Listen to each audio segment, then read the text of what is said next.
On September 22, 1962, my mother, Eunice Kennedy Shriver, wrote an article for the Saturday Evening Post called "Hope for Retarded Children."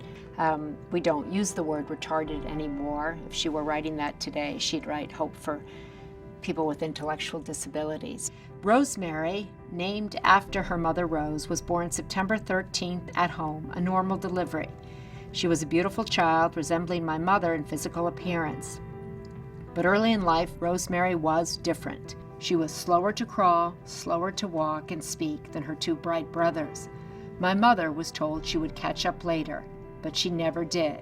Rosemary was mentally retarded. That line in the first paragraph, the first page of this article, Rosemary was mentally retarded, was my mother stating for the world that she had a sister with an intellectual disability. This was a big, big moment in her family's life and in the life of the nation. Her brother was President of the United States. He was viewed as the best and the brightest that this country had to offer. And along came a Kennedy woman, my mother, Eunice, and said to the world, "We have a member of our family who has an intellectual disability. The President of the United States, the best and the brightest, has a sister with an intellectual disability, and our family is going to do everything we can to change this nation, how it looks at people with intellectual disabilities, for those who are in institutions, for those who are giving birth to people with intellectual disabilities, and their future." The world viewed her family as a family for whom everything was possible. They were the best, the brightest. They were, Camelot. Oh, and they also had a member of their family who had an intellectual disability. Well, if it can happen to the Kennedys, it can happen to anyone. Mommy was persistent, diligent, determined, tireless. And I use somebody like that, I call somebody like that an architect of change. And she was that, and her family was that. And they changed not only the United States, but the entire world for those with intellectual disabilities.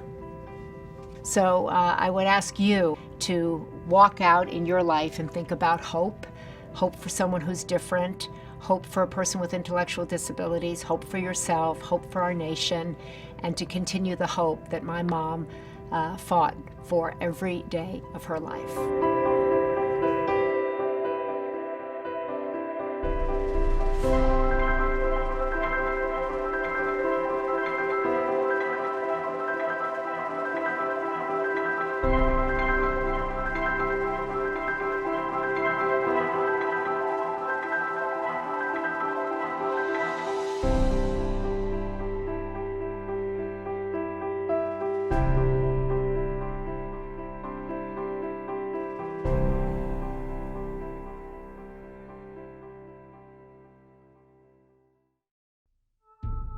Born into a family devoted to public service, Eunice Kennedy would herself answer that call closest to home. Young Eunice took her abilities, combined with her deep religious beliefs, and went in search of answers. That lifelong search has taken her to places where few were willing to venture. It was social reform that sparked something profound within Eunice. Her passion and her early work led her to those who were neglected or marginalized in society. In 1953, Eunice married Sergeant Shriver, who shared her passion. The two would work side by side in search of a new focus for the Joseph P. Kennedy Jr. Foundation. And I hope that in the 1960s, these years will be known as years in which the United States took the leadership in the great effort to make it possible to discover what we can do to make these boys' and girls' life more hopeful and fruitful. In 1962, with her brother leading the nation, Eunice wrote an article for the Saturday Evening Post. Here she openly shared what had been hidden in misplaced shame in society to make one of the most significant contributions to our nation's awareness to the need of research of mental retardation.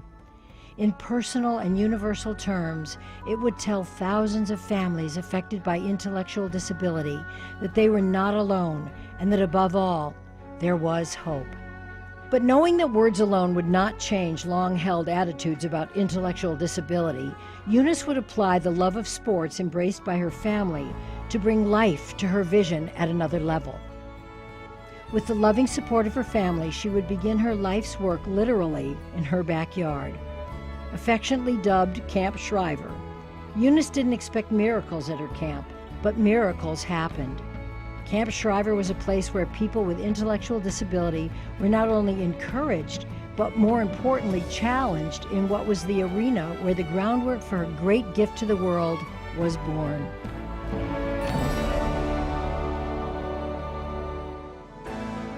And then, in 1968, Special Olympics would begin with the voice that would extend one of humanity's most noble traditions to those perhaps disabled but equally deserving.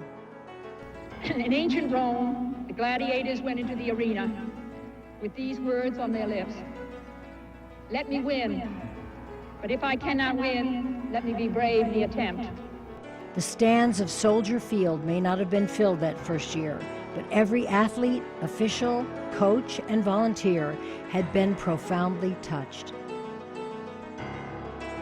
40 years later, empty fields of dreams now glow with dazzling dreams fulfilled. And Special Olympics flourishes as one of the most compelling, most widely applauded, and most widely supported movements in global history.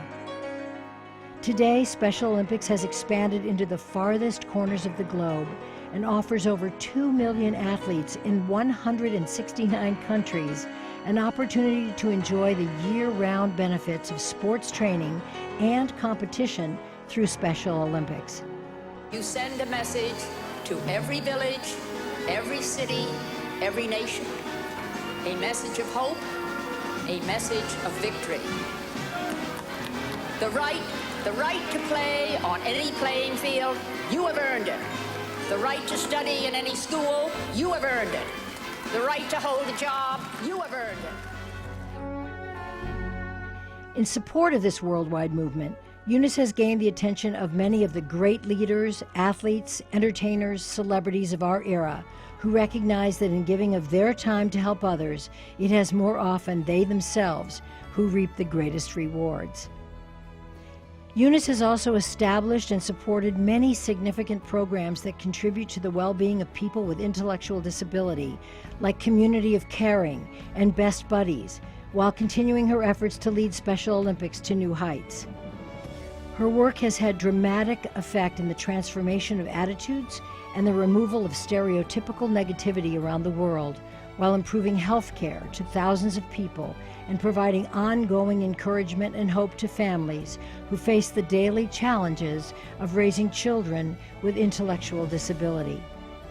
And to all who are involved in Special Olympics, the words of Eunice come to life, knowing that as we hope in the best of them, hope is reborn in us. It is Eunice Kennedy Shriver who has earned the place among those who exemplify the power of one person and one voice to make a difference. If you seek joy, come see the Special Olympians. If you seek peace and understanding, come see the athletes of Special Olympics. And if you seek courage or skill or strength, you come and see the athletes of Special Olympics. You are an example for the whole world. Founder of Special Olympics and International Ambassador of Love, Dignity, and Hope, Eunice Kennedy Shriver, a voice of change.